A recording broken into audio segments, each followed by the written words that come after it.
Hey, welcome. So, when you hear the word marketing, what's the first thing that pops into your head? Come on, be honest. For a lot of us, it's probably annoying ads, maybe some pushy salespeople. But what if I told you that's not really marketing? In fact, what if the goal of great marketing is the exact opposite of all that?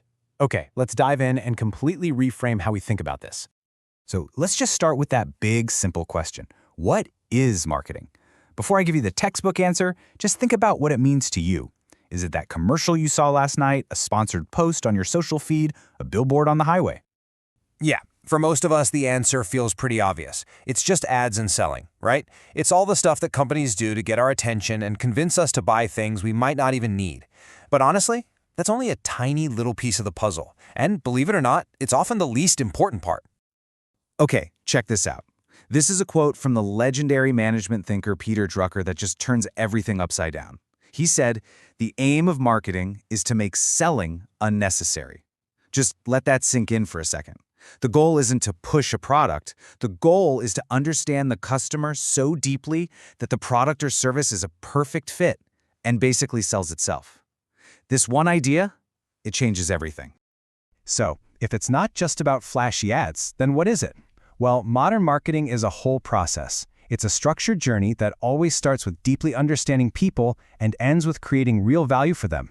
Let's break down exactly what that journey looks like. So here it is. This is the roadmap, and I want you to notice something really important about the flow here. Look at those first 4 steps. They are all about creating value for the customer. It's all about giving.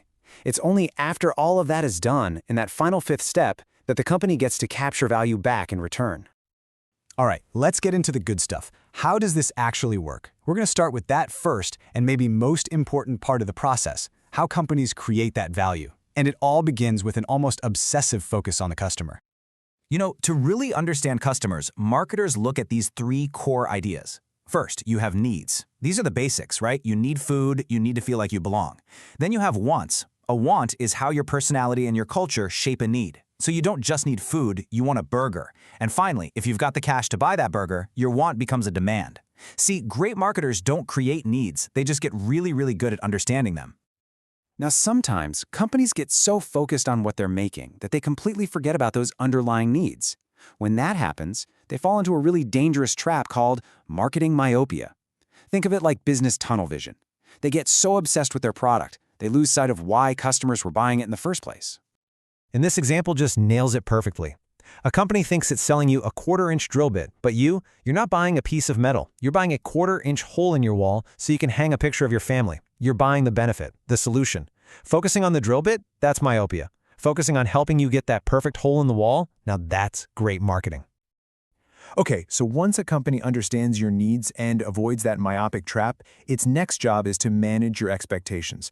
And at the absolute bare minimum, it has to deliver on its promises. If a product does what you expected it to do, you're satisfied. That's the baseline. That's the foundation of any good relationship. But the real magic, the place where modern marketing really shines, isn't just satisfaction, it's delight. And delight is what happens when a company goes above and beyond, when they deliver more than they promised and completely exceed your expectations. This is where a simple purchase starts to feel like a real connection. And why does delight matter so much? Because, honestly, delighted customers are the most valuable asset any company could ever have. They don't just buy from you again. They become your biggest fans, your loyal advocates. They go out and tell their friends about you. They're not as worried about price. And over time, they just become incredibly valuable to the business. Which of course brings us to that final step in our process. After a company has done all that hard work, delivering superior value and creating these delighted customers, it finally gets to capture some of that value in return. This is the payoff. And here's why that's so critical.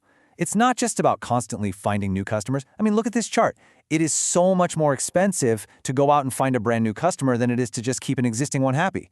That's why building those relationships is at the very heart of smart, modern marketing. A delighted customer is a profitable one. So, ultimately, the real measure of a company's success isn't just 1/4 sales numbers. It's something called customer equity.